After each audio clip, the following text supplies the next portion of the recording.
নবীজি তিনি উম্মতের মায়ায় পড়িয়া কান্না করে কাটি করেছেন। নবীজির সাহাবী হযরত আবু আইয়ুব আনসারী ডেকে বলে, পয়গম্বর আপনি যে কান্না করেন, আপনার তো কান্না করার কথা না, আপনি কেন কান্না করেন একটু দয়া করে বলবেন নি? নবীজি ডেকে বলে, ও আমার সাহাবীরা শুনো গো, আমি দুইটা কারণে কান্না করি। একটা হইল আমার উম্মতের জন্য, তাদেরকে কেমনে জাহান্নাম থেকে জান্নাতে নিয়ে যাব।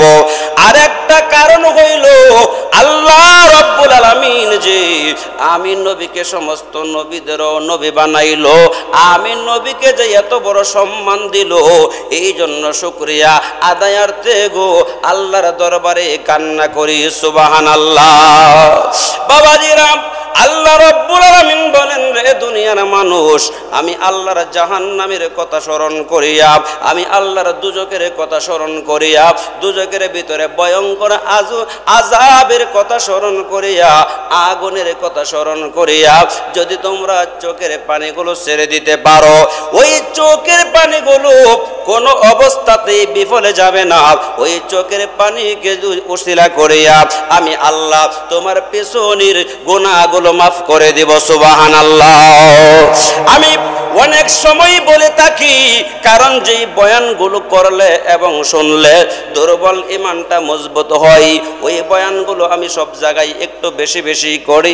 আমার বাবাজিরা, ওই আমার পর্দার আড়ালের মা বোনেরা গো, হাসরের জমিন যেই দিন কায়েম হয়ে যাবে, ওই দিন আপনার আদরের স্ত্রী আপনার পর হয়ে যাবে, ছেলে মেয়ে পর হয়ে যাবে, শ্বশুর শাশুড়ি বন্ধু বান্ধব যত আছে সবাই পর হয়ে যাবে, আপন বলতে বাজান কেউ থাকবে না।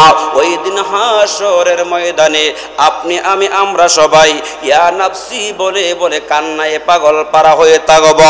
বাবাজিরা আমার, ওই সময় যেই জাহান্নামের বয়ান আমরা করি গো, যেই বয়ান আপনারা শোনেন, ওই জাহান্নামটা ওই দিন দেখা যাবে একটা মানুষের রূপ, একটা জানোয়ারের রূপ ধারণ করবে। জোরে কোন নাউজুবিল্লাহ। বাবাজিরা, ওই জাহান্নামটা জানোয়ারের রূপ ধারণ করবে, তার হাত থাকবে, পাও থাকবে, চক্ষু থাকবে, কান থাকবে। এত বড় জাহান্নামটা, এত বড় গো, এত বড় জাহান্নামটা, এত বড় একটা রূপ ধারণ করবে। বাবারা আমার, ভাইয়েরা বন্ধুরা, জাহান্নামটা হাসরের ময়দানের দিকে গো যখন আস্তে আস্তে অগ্রসর হইতে থাকবে, আর জাহান্নাম ডেকে বলবে, আল্লাহ বছরের পর বছর ধরে কোনো কিছু খাই না, ক্ষুধার যন্ত্রণা বড় ভয়ঙ্কর, ক্ষুধার যন্ত্রণায় অস্থির হয়ে আসি, ও আল্লাহ তাড়াতাড়ি করে খাবার দাও, ক্ষুধার যন্ত্রণা সহ্য করতে পারি না।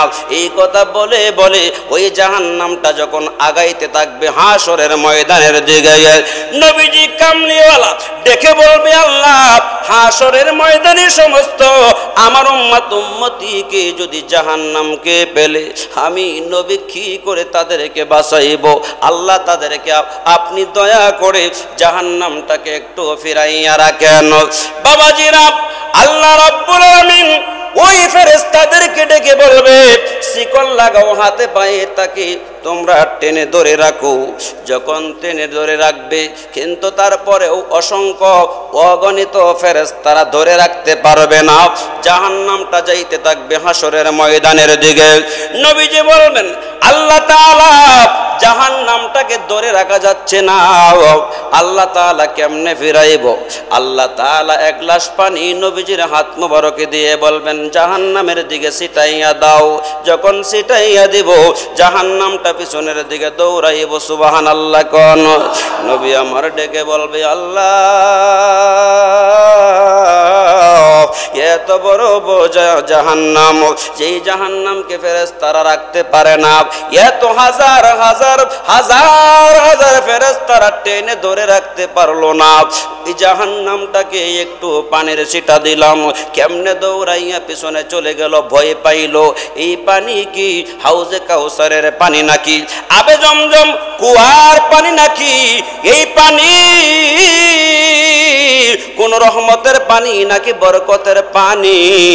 আল্লাহ তাআলা বলবেন বন্ধু গো না না, রহমতের পানি না, বরকতের পানি না, আবে জমজম কুয়ার পানি না, হাউজে কাউসারের পানিও না। এই পানিটা হইল দুনিয়ার জমিনে আমার কিছু উম্মত উম্মতি, তারা ওই শীতের দিনে আরামের ঘুমটা হারাম করে দিয়ে ঠান্ডা পানি দিয়ে ফজরের নামাজটা আদায় করিয়া, তাহাজ্জুদের নামাজটা আদায় করিয়া চোখের পানিগুলো সেরে সেরে আমি আল্লাহর দরবারে কান্নাকাটি করেছিল। আমার হাবিবুল্লাহ ওই বান্দা বান্দীদের চোখের পানিগুলো আমি আল্লাহ কুদরতি হাতের মধ্যে সংগ্রহ করে রেখেছিলাম। ওই পানিটাই আজকে আপনার হাতের মধ্যে দিলাম, আর ওই পানির বয়েই জাহান্নামটা দৌড়াইয়া পিছনের দিকে পলায়ন করছে। এই জন্য আল্লাহ রাব্বুল আলামিন বলেন কোরআন শরীফের ভিতরে ফালয়াদহাকু ক্বালিলাও ওয়ালয়াবকু কাসীরা, বান্দারে বেশি বেশি করে কান্না করো আর কম কম করে হাসো। কান্নার বদৌলতে আমি আল্লাহ ইহকালের গুনাহগুলো মাফ কইরা তোমার কবরটা জান্নাতের বাগান বানাইয়া দেব। সুবহানাল্লাহ, আল্লাহু আকবার বলুন। আল্লাহ রাব্বুল আলামিন পবিত্র কুরআন শরীফের অন্য আয়াতের মধ্যে ঘোষণা দিয়ে বলেন বিসমিল্লাহির রাহমানির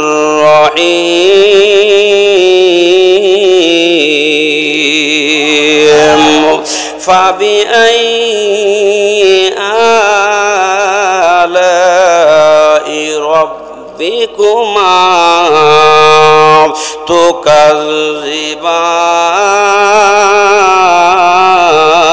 আল্লাহু আকবার। আল্লাহ রাব্বুল আলামিন বলেন রে দুনিয়ার মানুষ, আমি আল্লাহ আসমান বানাইলাম, আমি আল্লাহ জমিন বানাইলাম, সাত আসমান সাত জমিন আমি আল্লাহ বানাইলাম। আরশ কুরসি লৌহ কলম নদ নদী পাহাড় পর্বত 18,000 মাখলুকাত 80,000 আলম আমি আল্লাহ সব কিছু বানাইলাম। যত কিছু দেখতেছো তোমার নজরে পড়ে সব কিছু আমি আল্লাহ বানাইলাম।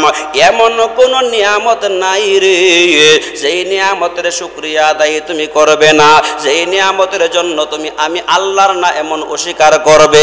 তুমি যাহা কিছু দেখতেছো আমি আল্লাহ সকল কিছু তোমার জন্য বানাইছি, এমন কোন একটা নিয়ামত নাই যে তুমি অস্বীকার করবে আমি আল্লাহ বানাইছি না।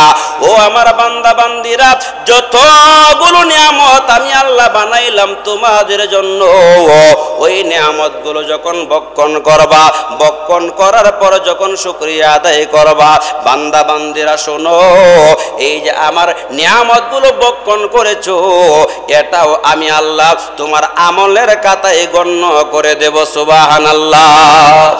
আল্লাহ রাব্বুল আলামিন পবিত্র কুরআন শরীফের মধ্যে অন্য জায়গায় ঘোষণা দিয়ে বলেন বিসমিল্লাহির রাহমানির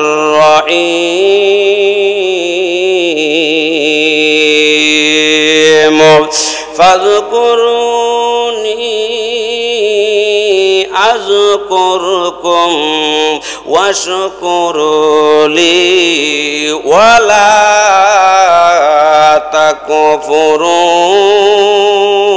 তাকফুরুন। আল্লাহু আকবার।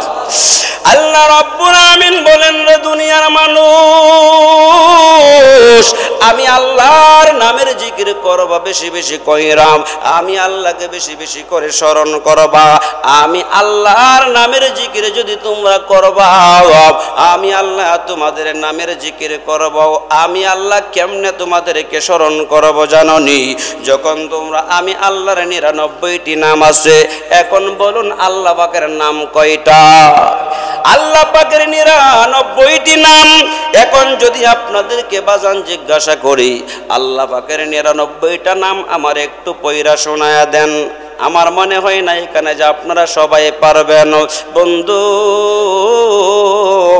যদি আমাকে বলেন হুজুর আপনি আমাদেরকে শোনাইয়া দেন, আমি আল্লাহ পাকের 99টা নাম কিছুক্ষণের ভিতরে আপনাদেরকে মুখস্থ শোনাইতে পারবো, কিন্তু সময় বড় কম গো, এই জন্য আমি 99টা নাম আপনাদেরকে এখন শোনাবো না, পরে শোনাইব। তো আপনারা সকলেই বলুন আল্লাহ পাকের 99টা নাম প্রত্যেকের জানা দরকার আছে কি নাই?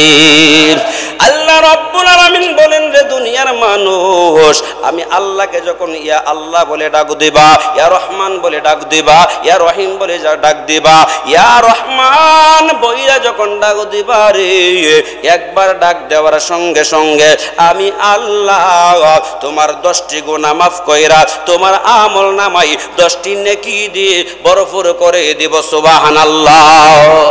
বাবাজিরা আমার ভাইরা, আল্লাহ রাব্বুল আলামিন বলেন দুনিয়ার মানুষ তোমরা বেশি বেশি মরণের কথা স্মরণ করবা এবং বেশি বেশি কান্নাকাটি করবা, কম কম করে হাসবা। কিন্তু এখন তাকায়া দেখবেন বাবারা, এমন কিছু বাবারা আছে, ভাইয়েরা আছে, আমার বোনেরা আছে, দেখবেন সারাদিনই বিভিন্ন ওই যে কথাগুলোর কোনো যুক্তি নাই এমন কিছু কথা নিয়ে সারাদিনই হাসাহাসির মধ্যে আছে কি নাই? অথচ বেশি হাসার কথা আল্লাহ নিষেধ করেছেন। নবীজি বলেছেন হাসতে যদি তোমরা চাও গো, তাহলে তোমরা যদি কারণবশত হাসতে চাও মুস্কি হাসি দিবা। মুস্কি হাসি কাকে বলে? আপনি যখন হাসি দিবেন দাঁতগুলো বাহির হবে না। সুবহানাল্লাহ। নবীজি মুস্কি হাসি দিত, এরপরেও অনেক সময় নবীজির দাঁত মোবারক বের হয়ে যাইত। সাহাবায়ে কেরাম ডেকে বলতো দুনিয়ার মানুষ, আমরা দেখেছি অন্ধকার রাতে নবীজি যদি মুস্কি হাসি দিতেন, আমরা তাকায়া দেখতাম নবীজির ওই মুখ মুবারকের ভিতর থেকে, দাঁত মুবারকের ভিতর থেকে এমন একটা নূর আমরা দেখতাম যেন পূর্ণিমার চাঁদ উদয় হয়ে গেছে। এই জন্য আল্লাহ রাব্বুল আলামিন বলেন ফালইয়াদহাকু কাসীরা ওয়ালিয়াবকু কাসীরা, ফালইয়াদহাকু কাসীরা ওয়ালিয়াবকু কাসীরা। তোমরা বেশি বেশি আমি আল্লাহর কাছে কান্নাকাটি করবা আর আমি আল্লাহর নামের জিকির করবা, মরণের কথা তোমরা স্মরণ করবা। ফজর থেকে নিয়ে মাগরিব পর্যন্ত যেই মাটির মধ্যে আপনি আমি চলাফেরা করতেছি বাবারা, ভাইয়েরা, আমার পর্দার আড়ালের মা বোনেরা, মাটি ডাক দিয়া কই দুনিয়ার মানুষ, এই মাটি আমার মধ্যে তোরা কত দৌড়াদৌড়ি করলি, ফালাফালি করলি, লাফালাফি করলি, আমি মাটির কোনো দুঃখ নাই রে, আমি মাটির কোনো আফসোস নাই, যত ইচ্ছা দৌড়াদৌড়ি করবি। কিন্তু আল্লাহ রাব্বুল আলামিন আমি মাটিকে বানাইলো, আমি মাটির মধ্যে তো তোদেরকে একদিন আসতে হবে, আমি মাটির ভিতরে কবরের ভিতরে তোদেরকে থাকতে হবে। যে আল্লাহ তোদেরকে বানাইয়া দুনিয়ার জমিনে পাঠাইলো, ওই আল্লাহর হুকুমগুলো যদি পালন করিয়া আমি কবরের মাটির ভিতরে আসো, আমি মাটি আমি কবর তোর জন্য জাহান্নামের আমি জান্নাতের বিছানা হয়ে যাব। সুবহানাল্লাহ কোন। আর যদি আল্লাহর হুকুমগুলো না মানিয়া আল্লাহর সঙ্গে নাফরমানি করিয়া যদি ওই অন্ধকার কবরের মধ্যে আসবি, জাহান্নামের আযাব তোর কবর থেকেই আরম্ভ হয়ে যাবে। জোরে কর নাউজুবিল্লাহ, আর একটু জোরে কর না নাউজুবিল্লাহ। এই জন্যই আল্লাহর হাবিব রহমাতাল লিল আলামিন হাদিস শরীফের মধ্যে বলেন, আল্লাহকে যদি পাইতে চাও, আল্লাহকে পাওয়ার মাধ্যম হইল আমি নবী। নবীজি বলেন মান ক্বালা লা ইলাহা ইল্লাল্লাহু ফাদাখালাল জান্নাহ, মান ক্বালা লা ইলাহা ইল্লাল্লাহু ফাদাখালাল জান্নাহ। তোমরা যদি আল্লাহর উপরে ঈমান আনিয়া জীবনে একবার হলেও যদি কালেমাটা পড়তে পারো, ওই কালেমা যেই ব্যক্তি জবান দিয়ে একবার উচ্চারণ করলো কিন্তু কোনোদিন নামাজ রোজার দ্বারে কাছেও যায় নাই, আল্লাহ রাব্বুল আলামিন কোনো একদিন তাকে জাহান্নাম থেকে জান্নাতের ভিতরে ঢুকাইব। সুবহানাল্লাহ। আমরা এখানে যারা আছি কেউ বলতে পারবেন যে আমি জাহান্নামে যাব না? এরকম গ্যারান্টি কেউ দিতে পারবেন? হযরত আবু বকর সিদ্দিক উনি জান্নাতের টিকিট পাইছে কিনা? উনি গরুর কাছে দাঁড়ায় থাকলে বলতো, গরু রে, আমি যদি তোর মতো গরু হইতাম। আবার উনি ছাগলের কাছে দাঁড়ায় থাকতে বলতো, ছাগল রে, আমি যদি তোর মতো ছাগল হইতাম। এরকম ভাবে হযরত উমর আল ফারুক রাদিয়াল্লাহু তাআলা আনহু এরকম কথাই বলতো। তো অন্যরা জিজ্ঞাসা করতো যে আপনি জান্নাতের টিকিট পাইলেন, অথচ বলতেছেন আপনি যদি গরু হইতেন, ছাগল হইতেন, এটা বলার কারণ কি? বলার কারণটা হচ্ছে যে আমাকে আল্লাহ জান্নাতের টিকিট দিছে, কথা ঠিক আছে, কিন্তু হাসরের ময়দানে যদি আল্লাহ আমাকে বলে, আবু বকর, তোর আমলগুলো একটাও আমার পছন্দ হয়েছে না, তোর আমলগুলো তোরে ফিরাইয়া দিলাম, আর এই যে জাহান্নামের টিকিট তোরে দিলাম, তুই জাহান্নামে যাই। আবু বকর বলে, আমার কি আর ওই দিন কোনো ক্ষমতা থাকবে? বলে, না, আমার তো আর কোনো ক্ষমতা থাকবে না। হযরত আবু বকর সিদ্দিক ডেকে বলে, আমি কাপড়ের ব্যবসা করি, আমার কাছ থেকে মানুষ প্রায় কাপড় নেয়। তো আমি দেখলাম আমার কাছ থেকে একজনে কাপড় কিনে নিল, নেওয়ার পর কিছুদিন পরে আসছে, আয়সা বলতেছে, আবু বকর, আমার টাকাটা আমারে ফেরত দিয়া দেন, আপনার কাপড়টা আপনি নিয়ে নেন, কারণ আপনার কাপড়টা আমার পছন্দ হয় নাই। এখন হাসরের ময়দানে যদি আল্লাহ কয়, এই আবু বকর, আমার জান্নাতের টিকিট আমারে ফিরাইয়া দাও, তোমার আমল আমার পছন্দ হয়েছে না, তোমার আমল নয়, তুমি জাহান্নামে, কোনো উপায় নাই। আবু বকর বলেন যে মানুষ হচ্ছে সৃষ্টির সেরা, আশরাফুল মাখলুকাত, কিন্তু আবার মানুষই হচ্ছে সবচাইতে নিকৃষ্ট। আল্লাহ কুরআন শরীফের মধ্যে বলেন, বিসমিল্লাহির রহমানির রহিম, উলাইকা কাল আনআম বাল হুম আদল, উলাইকা কাল আনআম বাল হুম আদল। আমার আল্লাহ ডেকে বলেন, মানুষ হইল চার পায়া জানোয়ারের মতো। জোরে কন্যা নাউজুবিল্লাহ। আমি আর আপনি বলি না, বাংলাদেশের প্রধানমন্ত্রীও বলে না, কোন পীর বুজুর্গও বলে না, স্বয়ং আল্লাহ তাআলা বলেন, উলাইকা কাল আনআম বাল হুম আদল। এক শ্রেণীর মানুষ হইল চার পায়া জানোয়ারের মতো, বরঞ্চ চার পায়া জানোয়ারের চাইতে আরো নোংরা, আরো নিকৃষ্ট। কেমনে নিকৃষ্ট? হাসরের জমিন যেই দিন কায়েম হয়ে যাবে, ওই দিন দেখা যায় মানুষের সামনে আল্লাহ যত জীব জানোয়ার আছে তাদের বিচার করবে। কেমনে বিচার করব? দুনিয়াতে দেখেছেন একটা দুর্বল কুত্তাকে, কুকুরকে শক্তিশালী একটা কুকুরে আঘাত করে, একটা দুর্বল গরুকে দেখা যায় শক্তিশালী একটা গরু আঘাত করে, এমনি ভাবে দেখা যায় প্রত্যেকটা প্রাণী করে থাকে। হাসরের ময়দানে আল্লাহ রাব্বুল আলামিন বলবেন যে মানুষের সামনে সমস্ত জীব জানোয়ারের বিচার হবে। কেমনে বিচারটা হবে? আল্লাহ সমস্ত জীব জানোয়ারকে হাজির করিয়া তখন আল্লাহ রাব্বুল আলামিন ওই যে জানোয়ারগুলো হাজির করাইব, আর ডেকে ডেকে বলবে, এরে দুর্বল, এরে দুর্বল গরু, তুই দুর্বল ছিলে, এই জন্য তোকে এরকম ভাবে তোর উপরে আক্রমণ করেছিল। আমি তোরে আজকে শক্তিশালী বানাইলাম, আর যেইটা দুনিয়াতে শক্তিশালী ছিল ওইটারে আল্লাহ দুর্বল বানাইব। আল্লাহ বলবে, এখন তোরে যেরকম ভাবে দুনিয়াতে আঘাত করেছিল, আক্রমণ করেছিল, তুইও তাকে আঘাত কর, আক্রমণ কর। আক্রমণ যখন করবে, করার সঙ্গে সঙ্গে দেখা যাবে আল্লাহ বলবেন, যা তোরা মাটি হয়ে যা, তোদের বিচার শেষ। এমনি ভাবে সমস্ত পশু পাখি, জীব জানোয়ার, কীট যখন মাটি হয়ে যাবে, আর ওই সময় মানুষের বিচার যখন আরম্ভ হয়ে যাবে, মানুষের বিচার যখন শুরু হয়ে যাবে, আল্লাহ রাব্বুল আলামিন বলবেন, দাও দাও রে দাও, তোমার নেক আমলগুলো আমি আল্লাহর কুদরতে হাতের মধ্যে দাও। আল্লাহ রাব্বুল আলামিন হাতগুলো যখন বাড়াইয়া দিব, তখন দেখা যাবে যারা নাকি নামাজ পড়ে নাই, রোজা রাখে নাই, মা বাবার সঙ্গে ব্যবহার খারাপ করেছে, মা বাবার সঙ্গে ভালো ব্যবহার করে নাই, বড়দেরকে শ্রদ্ধা করে নাই, ছোটদেরকে স্নেহ করে নাই, তাদের মধ্যে কোনো নেক আমল নাই, তখন তারা তো নেক আমল দিতে পারবে না।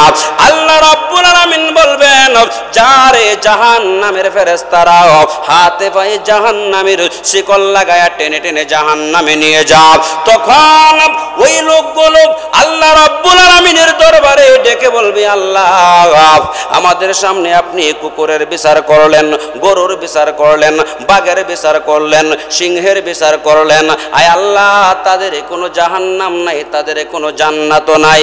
আল্লাহ আমাদেরকে মানুষ না বানাইয়া যদি আজকে আমরা গরু হইতাম, ছাগল হইতাম, আমরা যদি বাঘ হইতাম, সিংহ হইতাম, তাহলে তো আর আজকে আমাদেরকে জাহান্নামে যাইতে হতো না।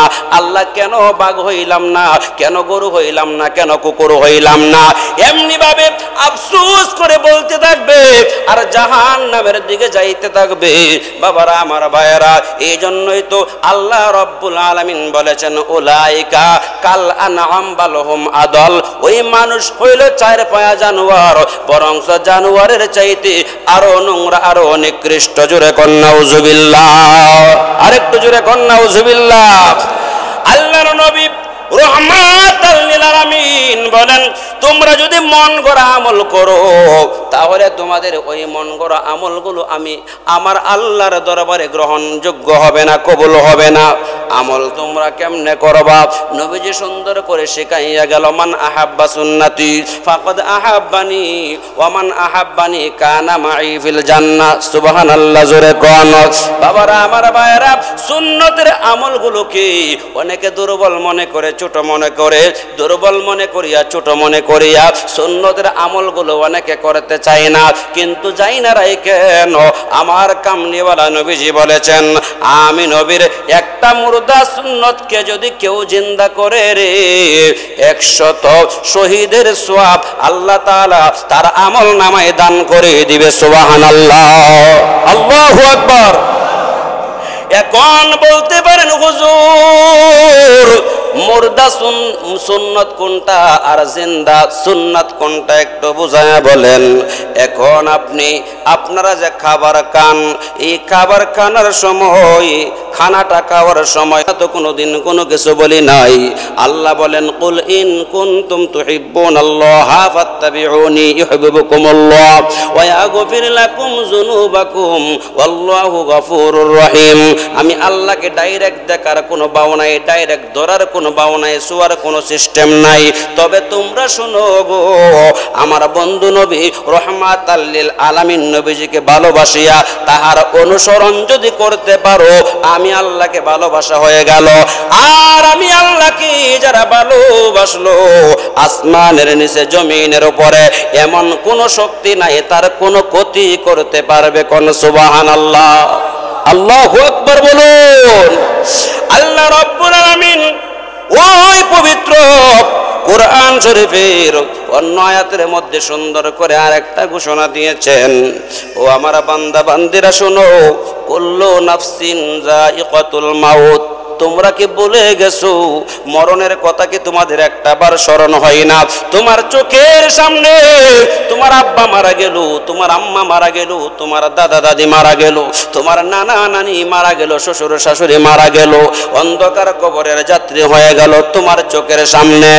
এইগুলো দেখার পরেও তোমার কি মনটা একটু নরম হইল না? ওই কবরের কথা কি তোমার স্মরণ হইল না?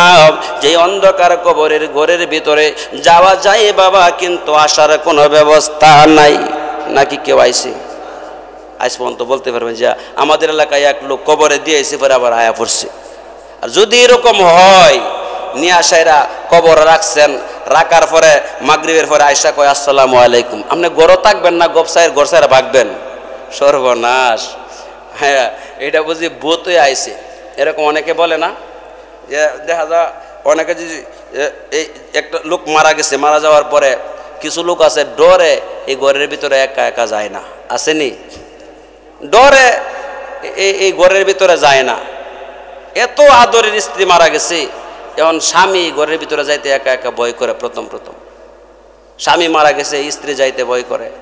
খাডুরা এই যে উপরে নিয়ে রাখছেন, অনেক সময় অনেক লোক আয়া কয়, হুজুর এটা এনো রাখছেন, আবার আপনি এনো একা থাকেন? আমি কই হ। সর্বনাশ, আস্তাগফিরুল্লাহ আস্তাগফিরুল্লাহ।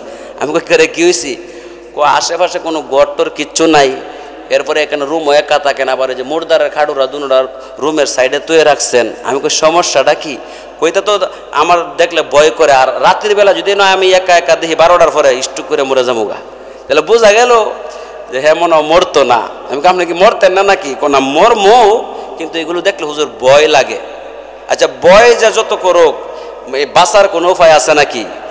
মাউত কাসিন কুল্লু নাসিন সারিবু, মাউত কাসিন কুল্লু নাসিন সারিবু, কবর বাইতিন কুল্লু নাসিন দাখিলু, কবর বাইতিন কুল্লু নাসিন দাখিলু। আপনি যত টাকাওয়ালা পয়সাওয়ালা যত ক্ষমতার অধিকারী আপনি হন না কেন, ওই অন্ধকার কবরে আপনাকে আমাকে দাখিল হইতে হবে। কথা কোন ঠিক কিনা?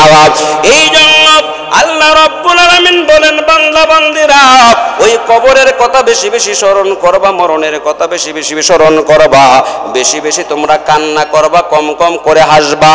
আর আমলগুলো নিয়ে যদি তোমরা কবর পর্যন্ত আসতে পারো, আমার আপনার নবী বলেন অন্ধকার কবরে তোমার ভয় নাই, টেনশন নাই, পেরেশানি নাই। অন্ধকার কবরের ভিতরে তোমার নেক আমলগুলো হুর হবে, নূর হবে, সাথী হবে, বাতি হবে, এবং তোমার কবরটা জান্নাত পর্যন্ত একটা রাস্তা করে দেওয়া হবে। ওই কিয়ামতের আগ পর্যন্ত জান্নাতের সুখ শান্তি তোমার কবর পর্যন্ত আসতে থাকবে। সুবহানাল্লাহ। ওই আমার জায়গা হইব নি আমার মরা লাশের লাইগা, মসজিদের ওই পাশে আমায় কবর দিও, কহিরায় আমার জায়গা হইব নি। কন্যা আমার জায়গা হইব নি আমার মরা লাশের লাইগা, মসজিদের ওই পাশে আমায় কবর দিও, কহিরায় আমার জায়গা হইব নি। সুবহানাল্লাহ। কি বলেন? কবরটা যদি মসজিদের আশেপাশে থাকে, এটা কবর ওলার জন্য নিয়ামত নাকি কিয়ামত? নিয়ামত বলতে কেন? কারণ সে এই কবর থেকে মসজিদের মুয়াজ্জিনের আজান সে শুনবে, এই কবর থেকে মসজিদের যে নামাজ পড়াইতেছে ইমাম সাহেব ওই নামাজের তেলাওয়াত সে শুনবে, এবং কবর থেকে সকালবেলা যে মক্তবে ছাত্র ছাত্রীদেরকে কায়দা সিফারা কোরআন শরীফ পড়ানো হয় ওই আওয়াজটা তার কানের মধ্যে যাবে। এতে করে আল্লাহ তাআলা তার কবরের আযাব মাফ করতে পারে কি পারে না? পারে কি পারে না? এজন্য আমরা সকলেই আল্লাহর কাছে এই ফরিয়াদি করব, আল্লাহ আমাদেরকে যখনই মৃত্যু দিবা, আমাদের মৃত্যু দেওয়ার পর আমাদের কবরটা যেন কোনো না কোনো মসজিদের পাশে হয়। মসজিদের মাইকের আওয়াজ, নামাজের আওয়াজ যেন আমাদের কানে যায়। এমনও হতভাগা আছে, এমনভাবে মারা যায় তার লাশের কোনো অস্তিত্বই থাকে না, আছে কিনা? যারা আগুনে পুড়ে মারা যায় তো তাদের তো কোনো লাশের কোনো অস্তিত্বই থাকে না। যারা পানিতে ডুইবা মারা যায় লাশই তো পাওয়া যায় নাই, কবর দিব কেমনে? তো আমাদের প্রত্যেকের কবর যেন কোনো না কোনো মসজিদের আঙ্গিনায় হোক, আমরা চাই কি চাই না? নবীজির সাহাবী হযরত আবু বকর সিদ্দিক রাদিয়াল্লাহু তাআলা আনহু সারা জীবন নবীজির সাথে চলাফেরা করেছে। এক হচ্ছে নবীজির সাহাবী, আর এক হচ্ছে নবীজির ঘনিষ্ঠ বন্ধু হযরত আবু বকর সিদ্দিক। সুবহানাল্লাহ। কোন ঘনিষ্ঠ বন্ধু আবু বকর সিদ্দিক দুনিয়াতে চলাফেরা করেছে। যখন উনি ইন্তিকাল করবে তিনি চোখের পানি ছেড়ে কান্না করে বলতেছে, আমার সাহাবী ভাইয়েরা তোমরা শোনো, মন সাক্ষী দেয় আমি বুঝি আর দুনিয়াতে বাঁচব না, আমি চলে যাব। তবে আমি একটা ওসিয়ত করিয়া যাই, তোমরা একটু শোনো যে কি ওসিয়ত তুমি করিয়া যাইবা। তখন ডেকে বলে, আমি মারা যাওয়ার পর আমার লাশটা নবীজির রওজা মুবারকের পাশে নিয়ে রাখবা, রাইকা বলবা, নবী গো আপনার সাহাবী আপনার বন্ধু আবু বকর সে বলেছে সে বলে গিয়েছে সে ইন্তেকালের পরে তার লাশটা আইনা আপনি নবীজির রওজা মুবারকের পাশে যেন রাখি। আপনি নবী তাকে যেইখানে কবরস্থ করার কথা বলবেন ওইখানে তাকে কবরস্থ করা হবে। এইভাবে আমার লাশটা নবীজির রওজা শরীফের পাশে রাইখা নবীজির জিজ্ঞাসা করবা, নবীজি যেইখানে কবরস্থ করার কথা বলবে ওইখানে আমি আবু বকরকে তোমরা কবরস্থ করবা। আবু বকর বিদায় হয়ে গেল, নবীজির রওজা শরীফের পাশে নিয়ে যখন লাশটা রাখলো, রাইকা সাহাবীরা ডাক দিয়া কই, নবী গো, আপনার সাহাবী আপনার বন্ধু আবু বকরকে আমরা কোথায় কবরস্থ করব একটু বলিয়া দেন। বাবারা ভাইরা, আজকে নবীজিকে নিয়ে কত মানুষ কত রকমের কটূক্তি করে রে বাবা। আর নবী আমার কেমন নবী দেখেন, যখন বলল বলেন গো নবী ওই লাশটা আমরা কোথায় রাখবো, নবীজির রওজা শরীফ থেকে ডাক দিয়া কই, উদখুলুল হাবিবা ইলাল হাবিব, উদখুলুল হাবিবা ইলাল হাবিব, উদখুলুল হাবিবা ইলাল হাবিব। আমার বন্ধু আবু বকর দুনিয়াতে ছিল আমার সাথী, আজকে থেকে আমার রওজা শরীফের পাশে শুয়াইয়া দাও, আজকে থেকে আমার রওজা শরীফের পাশে আমার সাথী হয়ে থাকবে। আল্লাহু আকবার বলুন। তাহলে নবীজি রওজা শরীফের মধ্যে আছে না ফচ্চা গল্লা মাটি হয়ে গেছে? তে যারা কইতাছে আমার সাথে বড় বড় ফাগরি লাগায়া টুপি লাগায়া দাড়ি সব ঠিক আছে, বড় বড় আলেম, তারা বলতেছে মানুষ সবাই মরণশীল, সবাই ফচ্চা গল্লা মাটি হয়ে গেছে। তাহলে হেরার কথা মানবেন না কোরআন শরীফের কথা মানবেন? মানতে রাজি আছেননি? কোরআন শরীফে আল্লাহ বলেছেন যারা ওলিয়া উলিয়া তাদেরকে কবরে রাখার পরে তাদের লাশ পচবে দূরের কথা, তাদের লাশের কাফনের মধ্যে পছন্দ ধরবে না। আল্লাহু আকবার বলুন। তাহলে আমি আজকে আপনাদেরকে এটাই বোঝাইতে চাইলাম, আমরা আল্লাহ পাকের দরবারে বেশি বেশি কান্না করব, কম কম করে হাসব। রাজি আছে তো ইনশাল্লাহ? এটাই বোঝাইলাম। আমরা বেশি বেশি মরণের কথা স্মরণ করব, কবরের কথা স্মরণ করব, কবরের আযাবের কথা স্মরণ করে আমরা আল্লাহর দরবারে কান্নাকাটি করব। এবং আল্লাহকে পাওয়ার মাধ্যম হচ্ছে নবীজি। নবীজির অনুসরণ অনুকরণ আমরা করতে চাই কি চাই না? নবীজির অনুসরণ অনুকরণ আমরা করব। আল্লাহর ইবাদত, নবীজির মুহাব্বত, মা বাবার খেদমত, ওলি আল্লাহর আদব, এই চারটা আজকে থেকে করেন, 40 দিনের ভিতরে আপনি এই জামানার সবচেয়ে বড় ওলি হয়ে যাবেন। আমার কথা না, হাদিসের কথা। আল্লাহর ইবাদত, নবীজির মুহাব্বত, মা বাবার খেদমত, ওলি আল্লাহর আদব আজকে থেকে শুরু করেন, দেখবেন যে আপনাকে আল্লাহ ওলি বানায়া দিচ্ছে। আল্লাহু আকবার করেন। আল্লাহ পাক রব্বুল আলামিন আমাদের সকলকে যেন এই দুনিয়ার আযাব গজব আফত বিপদ বালা মুসিবত অ্যাক্সিডেন্ট থেকে যেন হেফাজত করে ঈমান ও আমল নিয়ে আমাদেরকে কবরে যাওয়ার তৌফিক যেন আল্লাহ তাআলা আমাদেরকে দান করে। সকলেই বলি আল্লাহুম্মা আমিন। আরেকটু জোরে বলি আমিন। এই ক্যামেরাটা একটু ঘোরাও, আরেকটু জোরে বলি আমিন। লা ইলাহা ইল্লাল্লাহ, লা ইল্লাল্লাহ, লা ইলাহা ও লা ইলাহা ও লা ইলাহা লা লা ইলাহা লা লা ইলাহা ও লা ইলাহা লা লা ইলাহা লা লা ইলাহা লা লা ইলাহা লা ইলাহা ইল্লাল্লাহ মুহাম্মাদুর রাসূলুল্লাহ সাল্লাল্লাহু আলাইহি ওয়াসাল্লাম। আল্লাহ তো আল্লাহর কুদরতি ক্যামেরা দিয়া ছবি তুলতাছে, ওই আমরা কাটা মসজিদে আইসি, কাটা নামাজ পড়তাছি না পড়তাছি, আমরাও একটা ক্যামেরাটা রেকর্ড করে রাখছি। হাসরের দিন আমরাও আল্লাহরে দেখামো, এই দেখো আল্লাহ আমরা মসজিদে গেছিলাম, নামাজ পড়ছি। মারহাবা কোন? যারা সুন্নত পড়েন নাই সকলে সুন্নত পড়েন।